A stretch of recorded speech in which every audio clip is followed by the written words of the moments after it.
My name is Linde Brunmayr-Tutz. Welcome to everybody in this breakout group. I'm teaching Conservatoire in Trossingen and I'm vice head of the Institute of Early Music there. I want to give a warm welcome to Octavie, who has recorded a wonderful video for us. Thank you, Octavie. There were many interesting offers how we could deal with institutes of early music in the future, how we could reorganize the structures, how to redefine. And maybe you want to give some extra words on your contribution. Isaac summarized already a little bit, but maybe you have some words. Yes, exactly. Which are important. So I think I won't talk for too long because I would be actually very happy to hear mostly what everybody present here is thinking about all these questions. So maybe I'll just give like very quickly what my focus, what my focus is right now, let's say, about this subject. So on one hand, I think it's interesting to have the need for a new definition for what the department should be called, early music, HIP, all these terms that as I've heard a lot of people discuss already yesterday and today, all the terms have some problematic associated to them. Maybe a little bit associated to that idea is maybe the phenomenon that nowadays students are relating not only to historical sources, but also to a new tradition, oral tradition of early music, which basically is a 20th century invented tradition. So how to relate that with what the students have to interact with.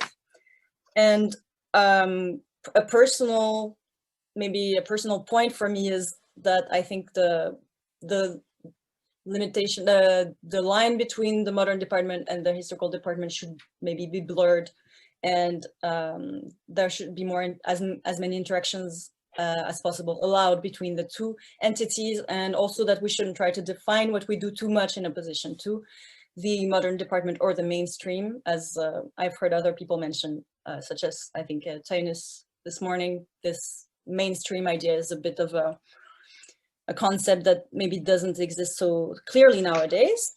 And there came my idea of dividing the department of early music into subcategories, also because the 19th century being now a topic that's being explored, we could explore the different centuries separately from each other so that students can really immerse themselves in a language.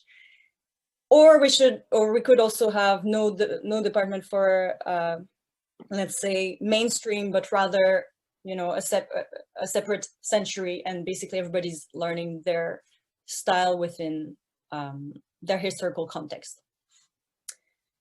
And on maybe the last point is the topic of excellence and professionalism, and that one I find a little bit more tricky for now, so I'm welcoming everybody's ideas about that. But my intuition is that excellence is not a bad thing, but rather something that is actually a good development maybe of the early music movement, but it should only remain one of the tools.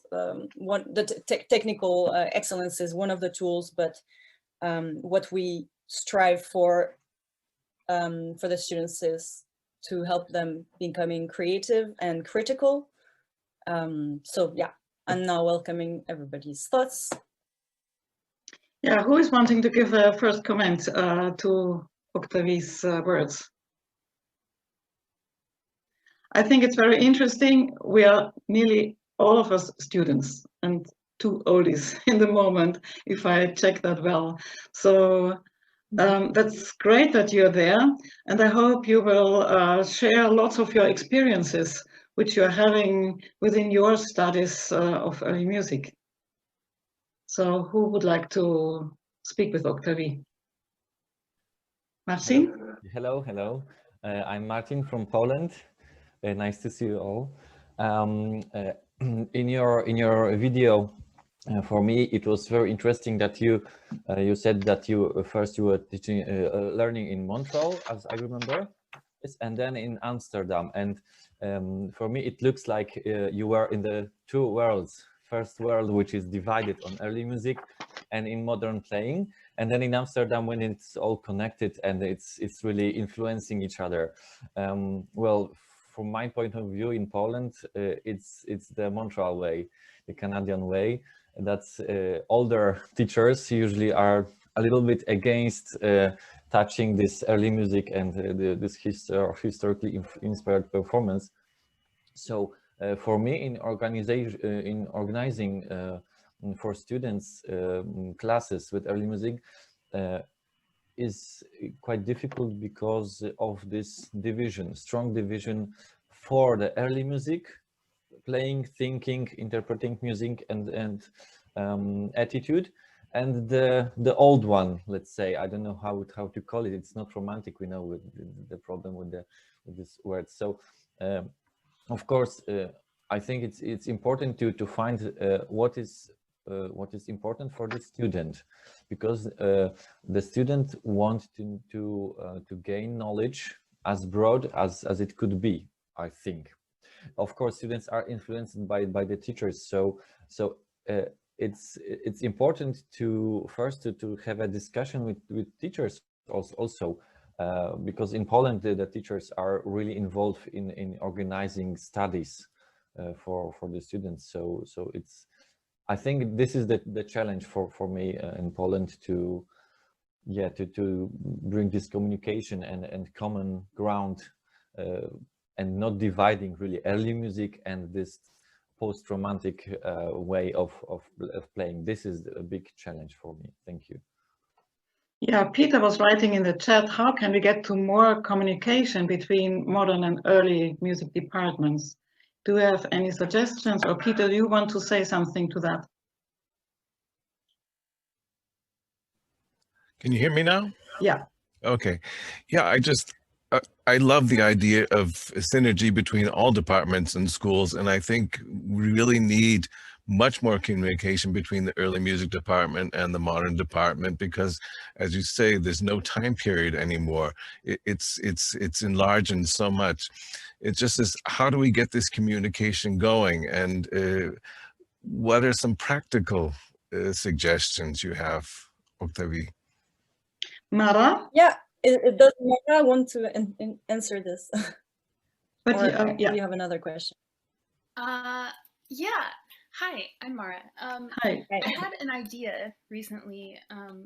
I took my bachelor's degree in a college that was on the west coast of the States called the Evergreen State College. Has anyone heard of that? No. Okay, it's kind of an experimental college, and they everything is interdisciplinary, so they don't have like classes that are subject by subject by subject, but they take different professors and they form like a semester project, which is interdisciplinary, and they have like an overall focus. But the professors are specialists in different subjects, and they come from really different disciplines. And I don't know, I just thought this could be super interesting for us in thinking about how to make a new format for like showing early music or instructing on early music, where we have multiple teachers and like a combination of subjects, and then there's like a practical element or a collaborative like project that is shown in the end. Yeah, my thoughts are my thoughts are kind of scattered on this right now, because it's still something I'm forming in my own mind about how it could work. But for example, in the last seminar, the big topic was on improvisation and how do we think about improvisation in pedagogy going forward. And I thought, wow, this would be so cool to have like an improvisation interdisciplinary seminar that goes over the course of one term. And you could have one professor who is a specialist in historical improvisation, one who is like comes from jazz improv, and somebody who comes from free improv, and we combine this in one interdisciplinary course. And maybe we brought in like a total outsider of like comparative 21st century philosophy to like just see what happens when we put that person in the mix. And then maybe there could be like a weekly time when we all meet and discuss a reading. or listen to one of the professors give some kind of presentation. And then another weekly meeting where this class is broken into small groups for a smaller, more sort of egalitarian discussion. And then like participants in the class could design their own independent project to present at the end of the term. Yeah, so this was my thought. I'm really curious what you guys think of this, or like if you ever imagined something that was like really, really different from the way we even think of attending a higher level learning institution now, and something with a more like very horizontal structure rather than we listen to the person talking down to us, and really inspires and really necessitates comparative approaches to learning about our instruments and learning about our practice. Thank you, Mara. I appreciate a lot your thought about exchanging with other departments in school. Are there other comments from you to these words of Mara? Could I maybe react to what Mara just said? And actually, because I think it ties together, actually already in my mind, it ties together what Martin and Peter were saying in some interesting way. So thank you, Mara, because I think it's very rare that we hear about, I've never heard this kind of structure to be suggested for early music or for teaching music in general. So what came to my mind in your comment was in the way it relates to what Martin said. The part in Martin's statement that was interesting to me was the conflict with maybe the teachers, where some teachers are from an older generation, perhaps, where sometimes the division was more obvious than it might be for our generation or for certain people.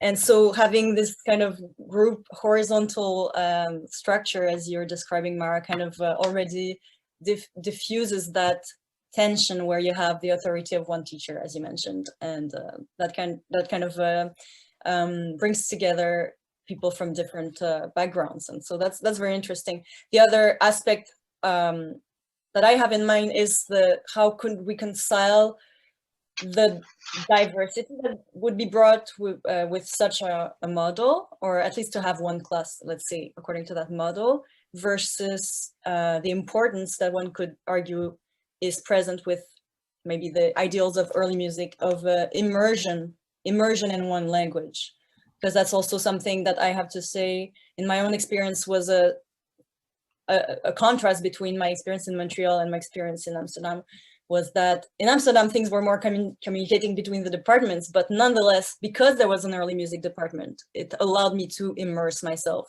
in that world, which was not possible in Montreal, where there was just like one class where you could study early music, and the rest of the time you didn't address any of these issues.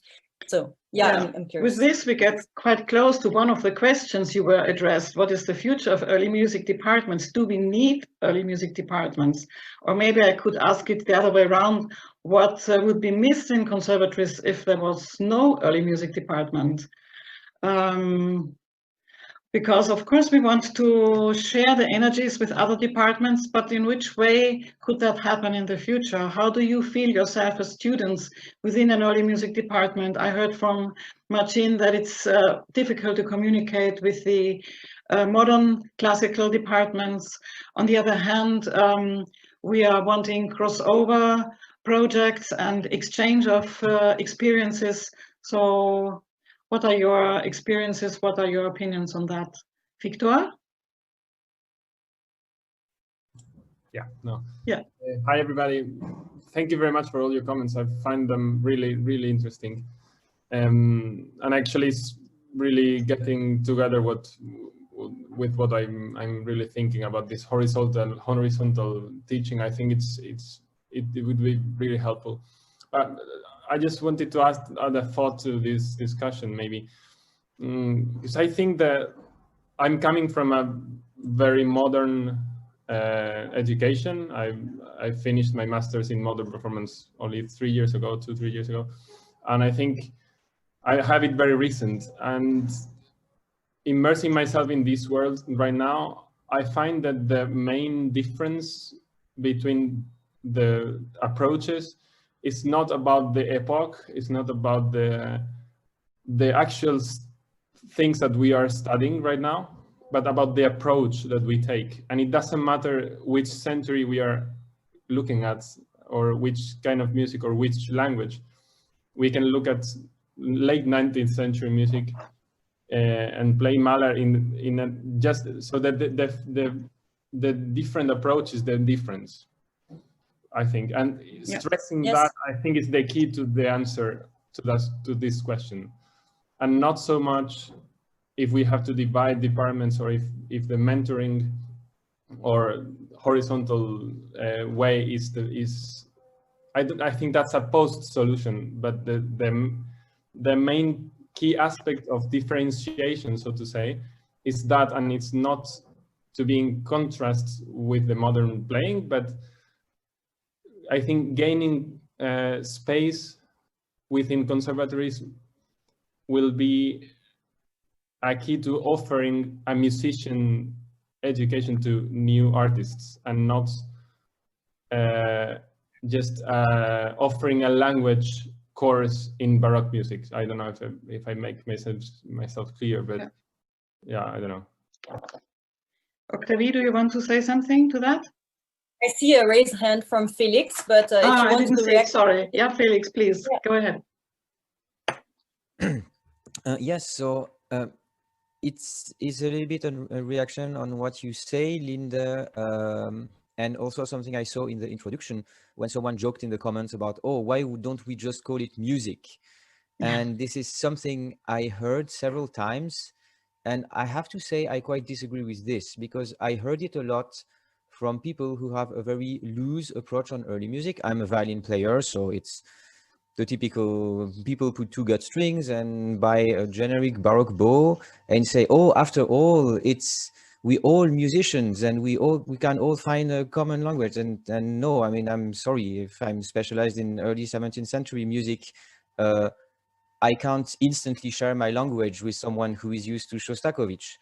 And I think the difference should not be, the idea should not be a bit like what Victor said, in being in opposition with modern interpretation. It's also something that I saw in the lecture before, when I think Jean-Christophe Frisch mentioned, just as an example, jazz departments. And I've been in a jazz department too.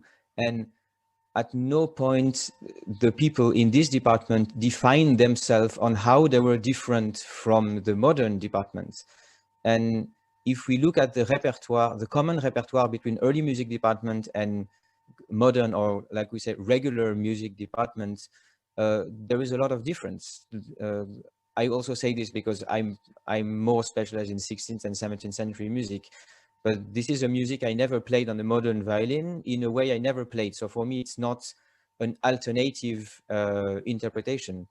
And I think this could be a good starting point to stop considering that we're either an alternative or kind of a curation of the excesses of modern music, because otherwise we will always define ourselves on how we are not modern. And this is also something I said yesterday. We should take our decisions according to what we believe in, for instance, following the sources, and not by, oh, I'm doing this bowing this way because it's very unlike what a modern violin player will make, because otherwise it's also, I think it's not a very healthy way of thinking of interpretation. Yeah, I also, that was basically my point in not defining ourselves against something. Also, that's something that doesn't exist necessarily in the way we want it to exist. When we say we're not the modern people, maybe the concept of that is also kind of I also wanted to say to you, Octavie, because I watched your video, and as a former student of the Schola Cantorum in Basel, we have something which is very loosely close to what you suggested. We don't have something by century, but we have the possibility to choose if we either want to be in the medieval Renaissance department or the Renaissance romantic department. So it's very wide, and I think This is way too wide for my taste. Before, if I may interrupt you. Three, so yeah. Yeah, since the time is just going on, I've seen David waving his hand and Eric van Liet. David, you want to say something? You would unmute you, yeah? Yeah, just it was just very quickly about what Mara said and what Octavie said about finding a way to approach these musics differently, and actually it melds with what was just said. Early music is of course a very broad term, music being an even broader term, and there was a term mentioned by Peter van Huygen, culturally informed performance practice, in a previous meeting, which I really liked, and I thought maybe that could be a way of approaching these different musics, instead of saying early music and saying good luck with French and Italian and German and Czech and Spanish, then saying, okay, why don't we have, you know, a class that focuses on one of these from a position of the context in which it was in, rather than, you know, how one should hold a bow for the whole of the centuries before the 20th. And it was just a small thought on that, really. You would also prefer this CIP with which Peter. In a way, I also think it's important to remember that this music is not the only music in the world.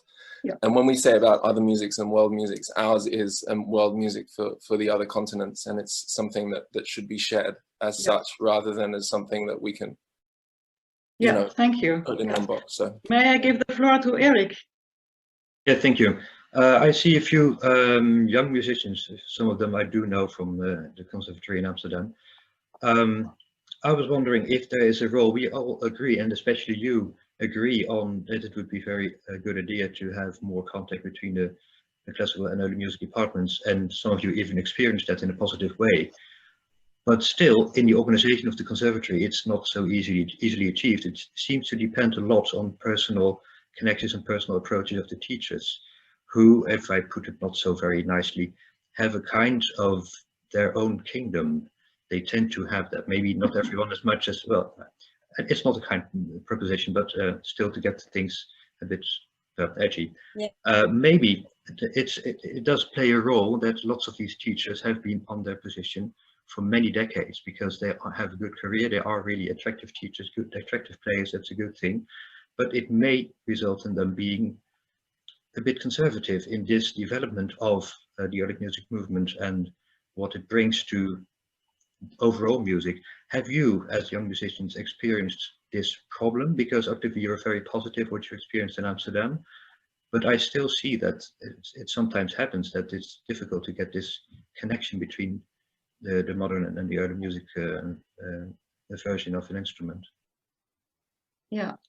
Yeah, I think that Martin, you were also expressing something like that, and that's something that I had in mind since I was asked to talk for this. The teachers, kind of the structure, the pyramidal structure where the teacher is on top is maybe a little bit problematic as well. And with the question of teachers being from a different generation and times having changed, there are a lot of things to revise maybe in what is being taught, and the fact that they have this kind of total authority on the students is makes it a little bit more difficult. So if I may, sorry, yeah, sorry, can you add one thing to that? Because if that has a kind of truth in it, sorry, what I'm saying.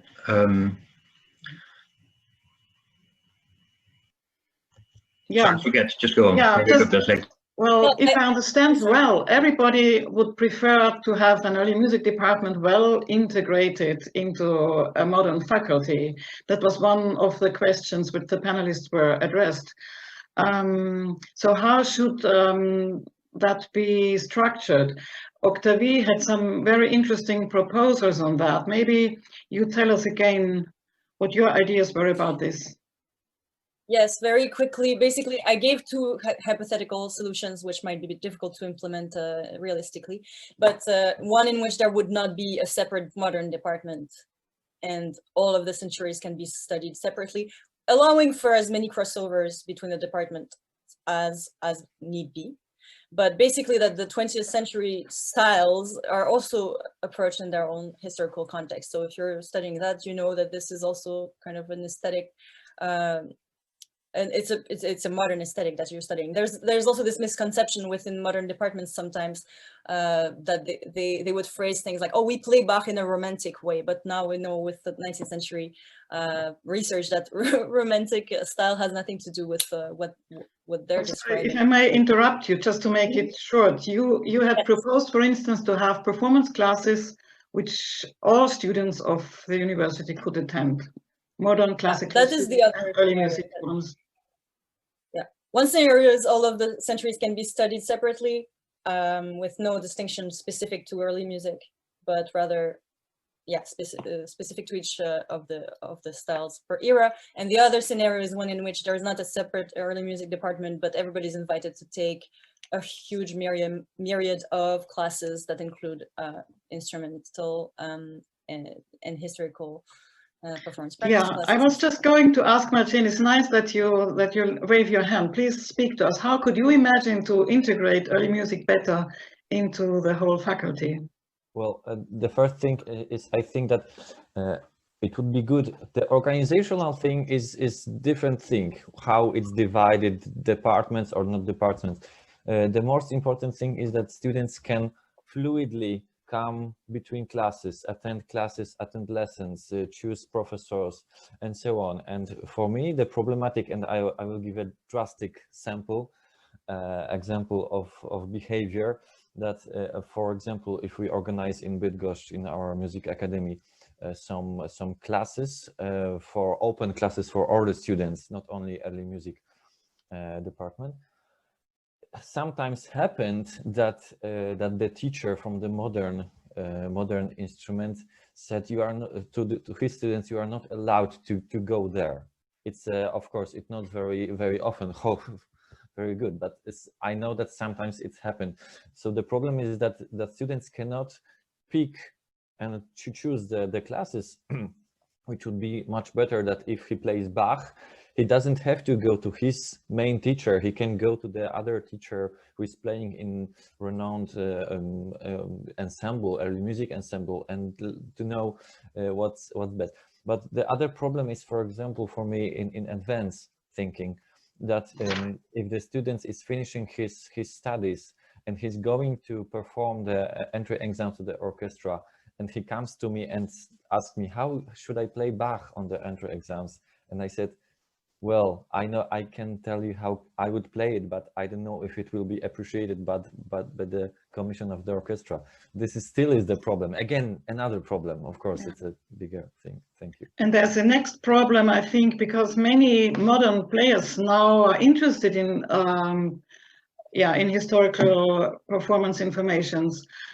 They try to imitate on their modern instruments just the style of speaking and playing on the old instrument.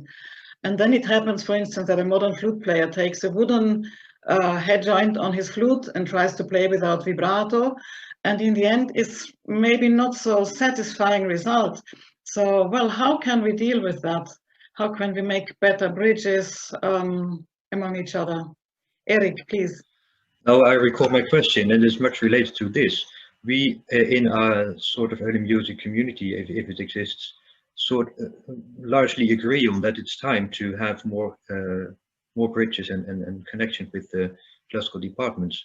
But what do they think about it? Are they ready for what we have to offer? Because if we approach them saying, well, we know how you should do this, then they will all say, oh, thank you a lot. So I think that's a very good thing of thinking to think about if you would like to be successful in this integration. Yeah, it's very dangerous to say that we are right. So, but who wants to speak next? Octavie. Oh, can I just react to this idea? Yeah, definitely.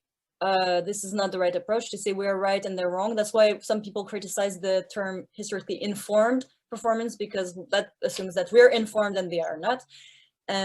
Whereas within the historically informed performance movement, there's a range of how informed and what is the information, where does that come from.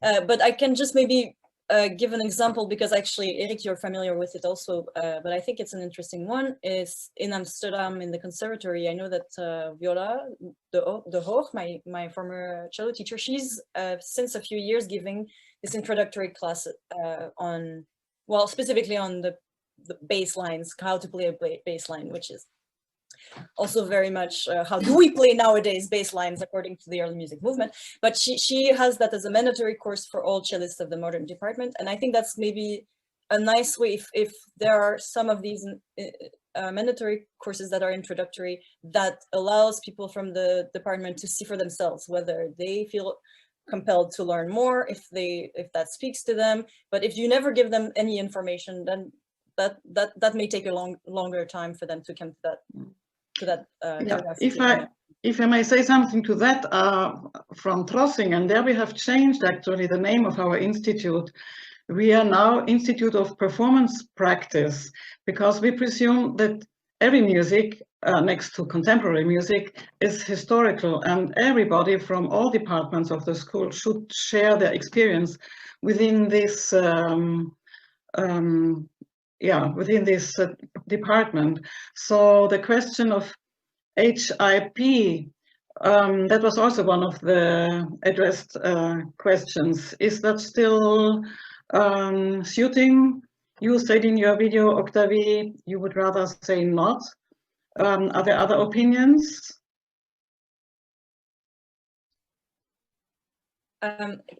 We have a few questions in the chat, so I was wondering if we should address them. Yeah, exactly. Or if we don't. So Felix. Yes, it's just the thing with historically informed performance being a pretentious term, and I don't think so. It's just informed. It's very describing what we do. We take information from historical sources and we use them in our performance. In the term historically informed, there is never any mention that we are correct and modern players are wrong. It's just that it's a different approach. And I see so many modern players trying to trick early musicians into trying to pretend they're more historical than early musicians. Like, no, if you play Bach with a modern violin and a modern bow, you are not historical. But the thing is, it's not a problem. It doesn't mean the music will be less good. It just means it's a different approach. And I think it's today it seems like we are really in an era of globalization when everything has to be on the same level, and we can't say there is this thing and there is this thing. Everything has to be equally considered. And I think sorry, that's not my point. No, please. We don't have much time. It's a very complex question, and I think I didn't have time to really make myself clear about what my relationship with informed is exactly. I think it's just being a little bit also critical of what it is we're doing. Basically, because I mean, I come from also a different place because I'm studying a lot of late 19th century sources. So with the early recordings that now everybody's familiar with, it kind of brings things in perspective a lot for me.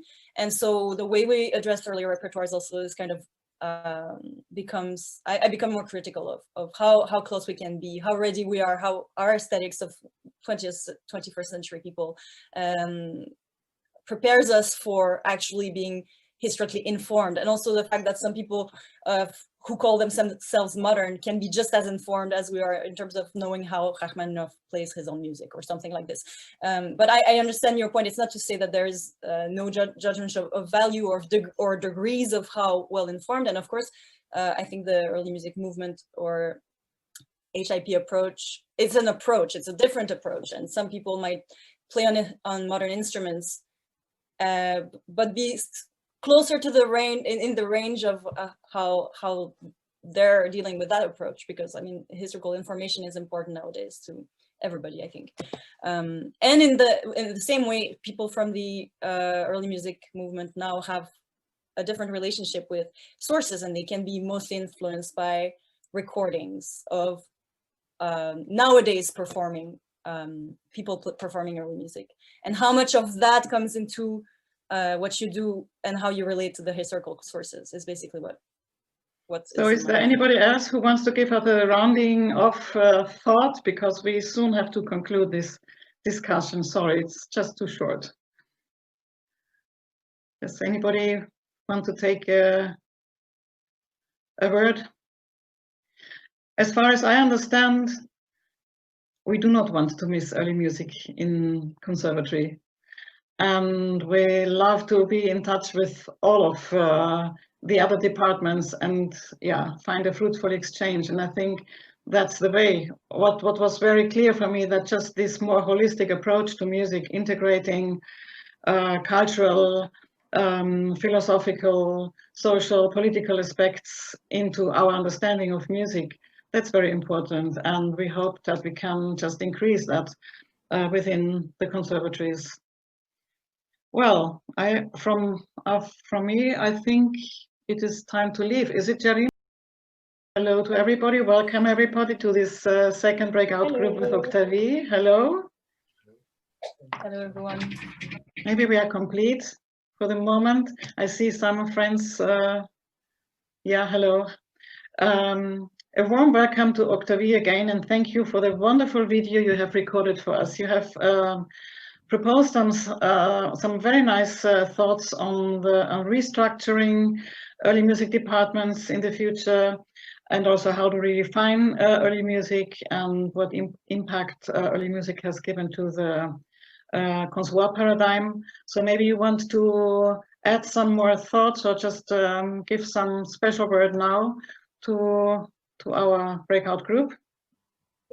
Yeah, maybe just thank you, Linde, just to kind of launch the discussion, because my experience before is that it goes very quickly. I think you all experienced the same probably with the previous group. So quickly, just the focus points that I had in mind were the pressing need for a new definition. Early music doesn't seem appropriate anymore now that we're exploring all of the centuries in a historically informed manner. And the fact that I would very much personally like to see more interaction between the departments, at least more possibilities for people from the modern department to become interested in historical practices, and vice versa. I mean, just not having such a closed, non-communicating structure. And that led me to have this idea, also because of the 19th century becoming a focus point in the later years of the historical informed movement. Subdividing the early music department might be interesting in order to really go in depth in each of the styles.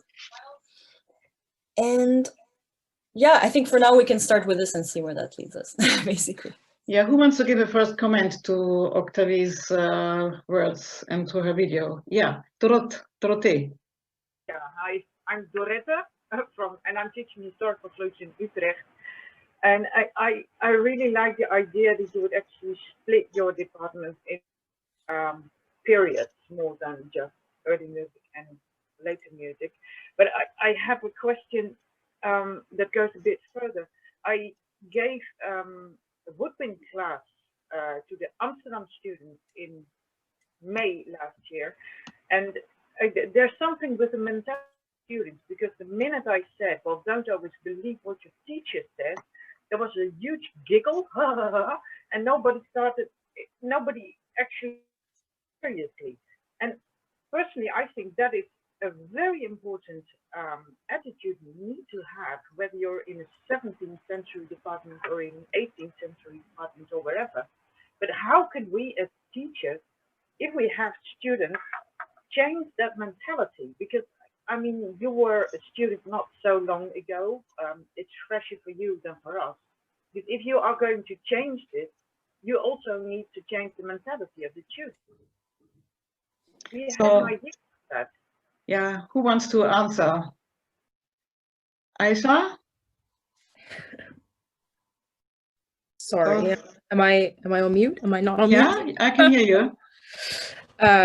Yeah, Dorette, it's very familiar for me because that was also my school and my department. So I know about the attitude. There's too much of a barrier between until recently, there was a complete barrier between early music and classical. And I think especially in the classical department, conditioned a lot, depending on how lucky you are with your teacher, to follow exactly the same path and take everything that your teacher says to be absolute truth.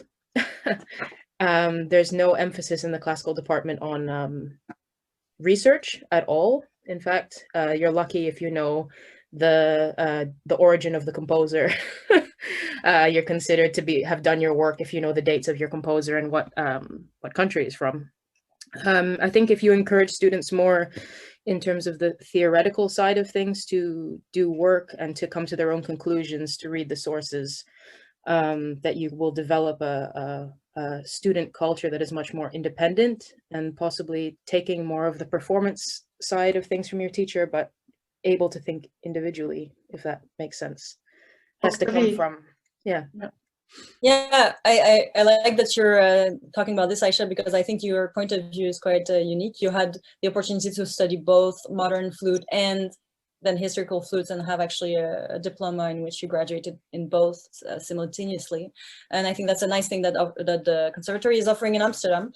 But one thing that is also an interesting aspect is the fact that in the modern department there is maybe a historical course, like a history of music course, but there isn't actually a course of the history of performance. And there might be sometimes a bit of a general belief within modern departments that they are within an unbroken tradition that stems from somewhere maybe in the 19th century or even earlier perhaps, and that well, it would be interesting if we could bring their attention to how they're playing in a certain historical context as well, how the style that has become what we could call modern is a 20th century thing, just as early music as we play it nowadays is also a 20th century thing. So I think having all of these aspects of history of performance in perspective for basically every musician would be a huge gain. So that's similar to what we had in the first breakout group. We want to have more connection with other departments within school. And Octavie, you had proposed very nice models. Maybe we discussed that, what you had proposed in your video. You want to say again?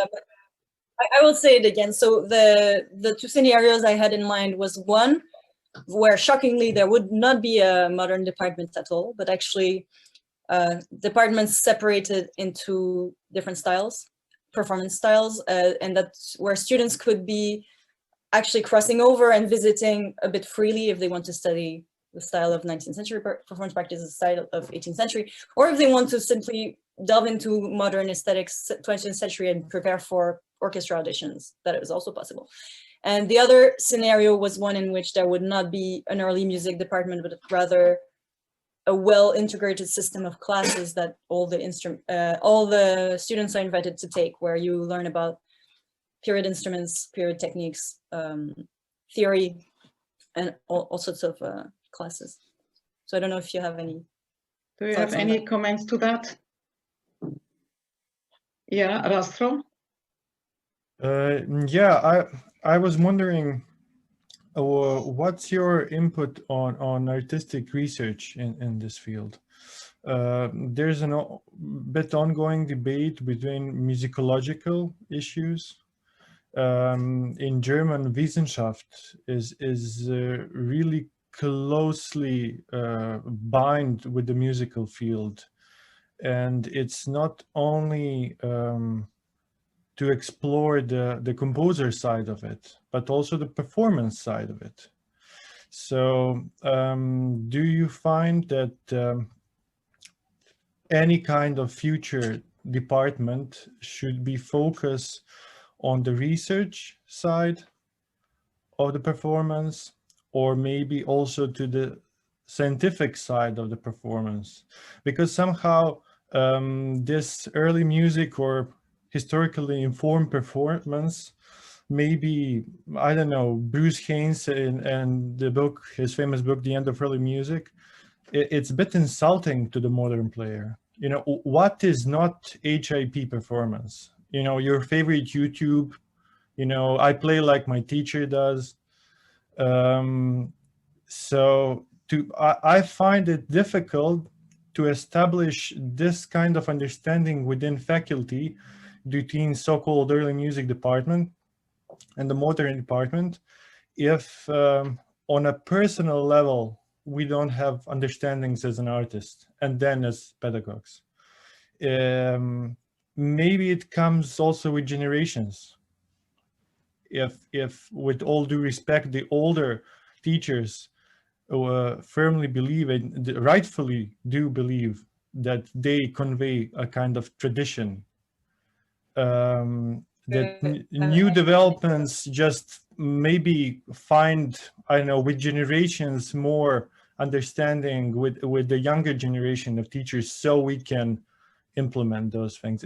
Just a couple of questions there. Thank you, Rasko, for this very interesting contribution. Who wants to say something? Octavie, you were going to answer? I think it would be interesting to hear other people's thoughts in reaction to that. That was great, by the way. Alida, you are not mute. Do you want to say something? No. Yes, no, sorry, I was unmuted. Yes, well, I'm a violinist. I don't know if anybody knows me, but I studied actually in Utrecht a long time ago. I studied with Lieberman, Hirschhorn, and Keigo Waitaya. And in that time, I'm a Baroque violinist as well. And I also was concertmaster of a jazz orchestra as well. So I've done many, many things. But in that time, it was very compartmentalized. So you either did classical music and you did not do Baroque music at all. And I think it still exists in the conservatories nowadays. And I'm a coach as well, so I get a lot of young students who I help through this because they don't get, they're not offered enough different, how do you say this, artistic ideas, including jazz, including Baroque violin, including all of the things. And I miss that a lot when I hear people play. I think Els Janssens, the last session, you were saying it was, you know, it's experience, it's something you do, it's something you learn. And the thing is I think that young people need to be offered these things through the teachers, through the directors of the conservatory. They need to realize that this is something very important for your development as a musician, as an artist, as a human being. It's just all of these things. So it's not just Baroque music or just jazz or just classical or whatever. It should be all of these things because they influence each other. Yeah. It makes you be a better artist. Yeah. Els Janssen, you've waved your hand. Yes. I believe we have to allow ourselves, and we should be allowed from the outer world that is listening to us musicians to change the boxes that we're put in. I don't believe it's a thing that was before. I think it still is. And the fact that I'm doing a lot of early music and I've been put in a medieval box for some people and in a contemporary box for some other people, but I do so many other things. I do the in-between music also, maybe not the opera Puccini and stuff, but I do jazz also, experimental, electronic, etc., etc. And I'm absolutely not the only one. We're so many people to do that. But for that, for nourishing all of these aspects in our professional life, we need encounters. We need to have places where we can meet other people. And it's not something you do when you're 20. It's something you start when you're 18 or 20. And it goes on your entire career. And I hope so. And I think we need places where this can happen. It's a wonderful thing to realize that we're promoting a lot of the young people that are coming out, especially now in COVID, because, you know, they just stopped they managed their studies and now they don't have any possibility to play because we're not allowed to play. So of course we need to help them. But I think it's more than help the young or continue to support the older players. I think we need to get the people together. We shouldn't have only young ensembles or only older ensembles. We should have ensembles where young, less young and older people are just playing together, and so we can learn from each other's experiences. And the more you get into specialized things, the more you can share, and the more you learn from other people, and the more you can put into concerts and into things that you're doing. Yeah, I think that's a very good thought, that specializing and being in touch with everybody and make it more generalized is not a contradictory. In contrary, it helps to understand more deeply. we in Trossingen have created an Institute of Performance Practice. We are not called anymore Institute of Early Music. So performance practice is open to everybody. That's just a sign. Of course, we go on focusing on our special way of interpreting and using sources and being interested in all cultural items. So is there any other contribution? Yeah, Bernard. Hello. So I'm also cellist, Yes. and Hello. I'm teaching chamber music in Brussels, so French Conservatoire. So I apologize for my bad English. So I will do my best. One word is very important, is curiosity. So I think it's so important that people stay curious, and I think I have a lot of experiences also with modern players who are playing baroque music, who are very, very curious, and also with baroque musicians who are not so curious. So when you are speaking to students, sometimes you ask them how they work on pieces, and the first thing they do is YouTube. So the first contact that I have with the piece will they play is listen to YouTube. For me, it's a big problem. This. I think I would like to have so many bridges possible between the musicians. When you say hash IP, that means that the other people are not interested in history, and that's not the case, I think. Yes, you're right. Absolutely. It's just for lack of better term, but definitely I would criticize both calling it early music or calling it HIP in a way. But yeah, but I think it's very important, that aspect where now there's a new oral tradition that students are confronted with the recordings. So they hear early music recordings and they think, oh, that's how it's done, and then they don't really need to go ahead and look at sources or do their own research.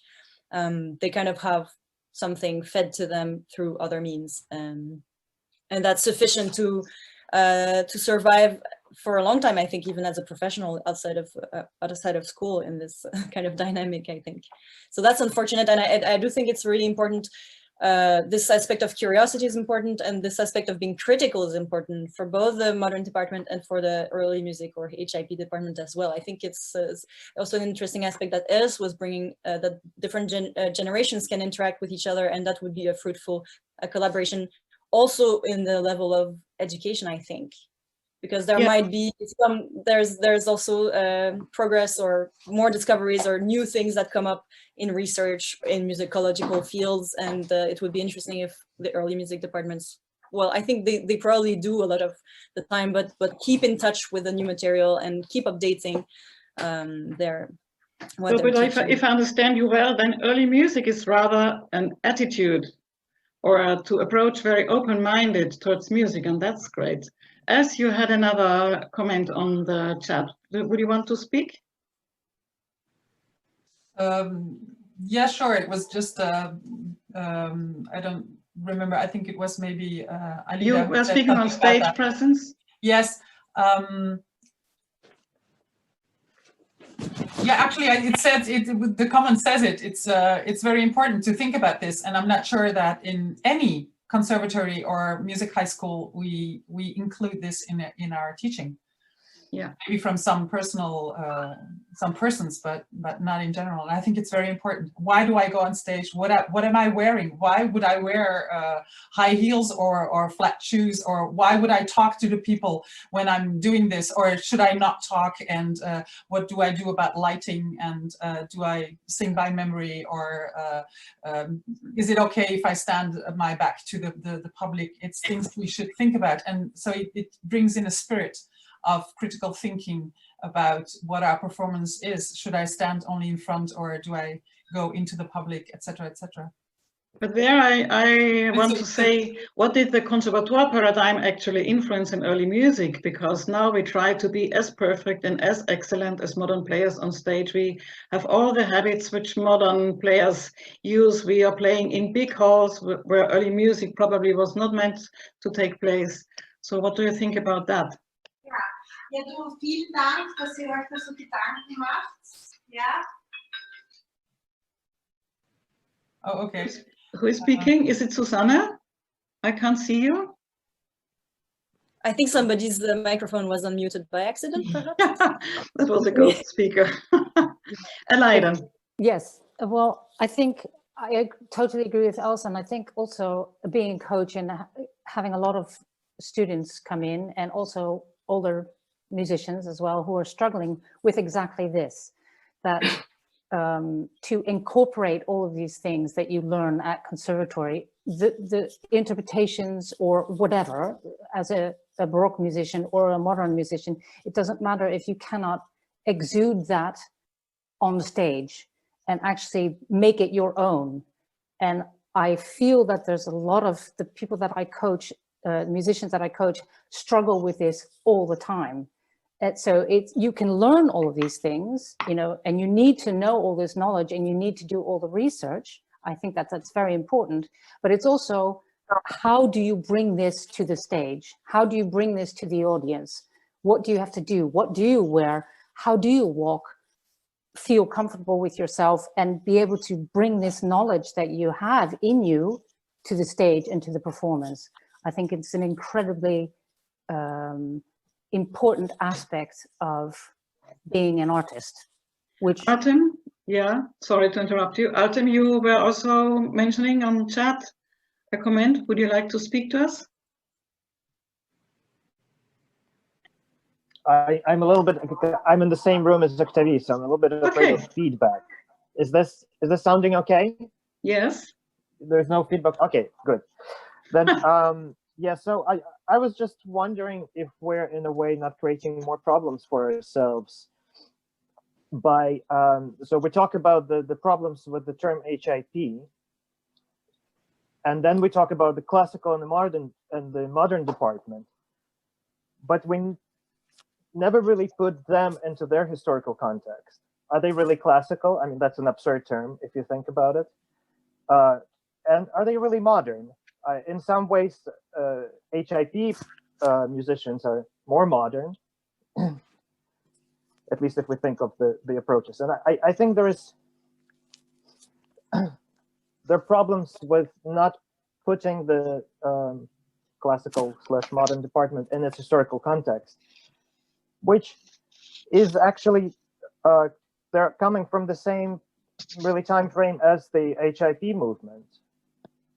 The way the styles developed is, of course, very different, in the sense that the modern style of playing, their basic assumption is that it kind of organically developed from the 19th century, and some people even still call it romantic. But as we know from studying early recordings, that it's not so, that it was very much changed after the First World War and in the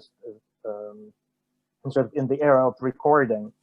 And I think putting the modern department in this historical context would perhaps bridge also the gap between the departments in a practical sense. Yeah. Maybe that's a little bit what I was very briefly touching upon when I said that if you have a division per century, then you can study the 20th century styles, including the whatever you called modern or you called normal in your comment. That it would be then referred to as its own style, its own historically contextualized practice. Are there other aspects which we want to discuss? Do we have some?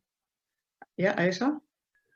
I think one of the things, at least spoken from instrumentalist, orchestral instruments point of view, is that within what we call classical or modern department, there's a lot of specialties. Like I'd say that 75 to 90% of the modern flute department are looking to become orchestral musicians.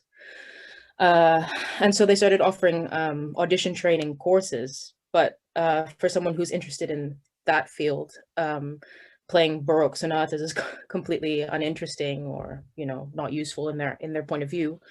So in that sense, I think also it would make sense within these classical departments to create subdivisions like orchestral, chamber music, kind of like what's happening with the string quartet program in Amsterdam. It's very popular and successful because there's people who just know what they want to do and they can pursue that in a way that's very focused. The problem with dividing up into centuries is that people who are doing audition training will have to do everything from 18th century until now. So for that, there would need to be a specialized course. Mm. Yeah, that's right. Maybe it should be performance styles of the centuries, not rather than the repertoire, actually, if I maybe clearer like that. Rastko, you wanted to say something? Yeah, I just wanted to connect to Aisha. Exactly that. This old-fashioned sense that student should cover a wide range of music from 18th century to the contemporary music during his or her studies, and to be equally eloquent in all this music. That's a really tricky question. And the employers, such as orchestras, yes, they really do ask, let's say, stylistic variety at the auditions. So we come back to this didactical question of programming, of preparing different plans and programs for the higher music education. And the big question is how. So if anyone has any additional ideas. Yeah, please go ahead. It'll be great to hear your ideas and opinions on that. I mean, Octavie already proposed to have these open performing classes on different styles, which is very useful because there all musicians would meet. Yeah, Dorothee. I'm not sure, but is it maybe if you're going to say split a department and say we have this. It's very difficult to understand you. I'm sorry, the connection is not good now. No, am I? It's coming back. Yeah, if you're going to split the department, say around 1800, do you not solve the problem by explaining the students the people had before 1800 and after 1800? I'm not sure. I'm just wondering when I listen to this discussion. French Revolution, France was totally topped over, of course. You could see it in the entire organization. Yeah, is there any reaction? There's also a problem when modern musicians try to speak in a more informed way on their instruments. They often try to imitate sound of ancient instruments, and that's sometimes not so successful. So there are also misunderstandings in the exchange. We should surely encourage modern musicians to play well on their instruments, but of course with informations in the background. It would not work if a transverse flute player or if a modern flute player puts a head joint on his bone flute and then thinks, no, I'm playing early music, I'm playing in the historical way. Oh, So, but that is not, yeah. what it was more that, well, basically, I think if you play music before 1800, it's about,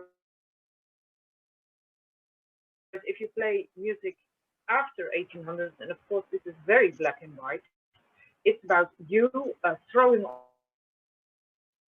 Yeah, sorry, I did not get your statement because just the connection was bad. I don't know if everybody understood well and could answer. Give me an idea to type, maybe to type what your point was in the chat, and then we react to it. Because we were missing the important words, I think. Yeah.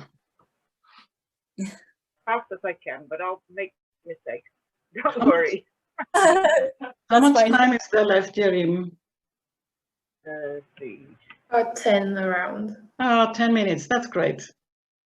So we got some more chance. Well, meanwhile, what other ideas do you have, for instance, to the question, has early music to be excellent, or is there also space for elitism? What do you think about that? That was also one of the questions we were addressed.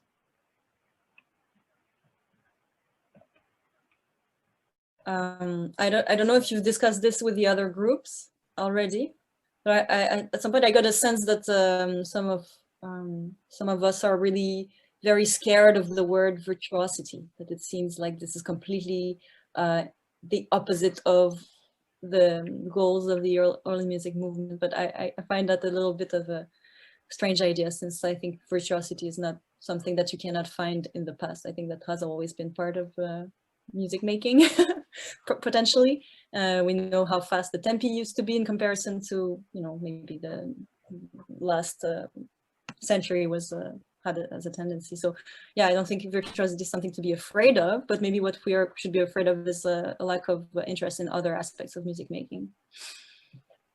Yeah, exactly. In early music, there's maybe a more holistic manner how to approach music. And of course, we want to have excellent skills, but also being aware of backgrounds, of cultural backgrounds, musicological backgrounds, and so on. Now we have received Dorothee's message. Can everybody read it in the chat? So it's going how to play, how to touch the audience before 1800, and how to deal with playing after 1800. That's indeed a very different attitude. How can we communicate that within the universities, within the lessons with young musicians? Yeah, I'm just wondering if, because you talk all the time about classical and modern, and we wanted, apparently we need musicians who can do anything. Yeah, I think this is a very important point. You need people, isn't it? Or is it just an idea that I have? Yeah, I'm so sorry. We just can hardly understand you. That's really a pity. But I think you wanted to say, how can you make a bridge to modern musicians, to classical musicians, because they have different means of playing, different means of understanding, and the results will be very different. And of course, we can't confuse that, but maybe we can just find a crossover by inspiring each other with our approaches to music, and with using more of different backgrounds than only playing as fast as possible to be able to present a virtuosic concert. So, Octavie, you are laughing. What do you want to say? I don't know. I'm confused by the distinction between pre-1800 and after 1800. So I guess I was still a little bit concentrated on that. And then I heard you talk about virtuosity. So that was, yeah, I think virtuosity is a little bit of a subject apart from all of these considerations. For me, it's really whether there's empty virtuosity and there's virtuosity that is included within all the other aspects of music making. And in that context, I don't find anything wrong with virtuosity per se. But yeah, and also I've never heard about the distinction before in 1800 and after to be put in these words. So I find it difficult to react to that. So yeah, I don't know if you can type more about this or if anybody else has something to say. Yeah. Well, what would we miss if early music was not in school? We have heard before, curiosity is a very important quality which we need when we play and when we want to understand music. What other things are there? 4 minutes, okay. We've got 4 more minutes. Yeah, Bernard, please. Bernard? I would want to ask also people who are here to if it's a good idea to form people who will perform only music from the 17th, 18th century, while we are in the 21st century. So yes, I don't know. So I have a little bit of problem with this. So yeah, I would agree, because just historical music is everything until yesterday. So also performance practice of the 19th century is bound very strongly to the 18th, because all the composers were educated in theory of earlier centuries, and then created something new with that. So in a way, it's also belonging to each other. If we play 19th century music, we have to have some experience of earlier music to understand it well, I think. What do you think about that? Yeah, I think it's important. I think what I meant with separating even further is just to have actually more resources. And I didn't mean that students would have to stick only to one.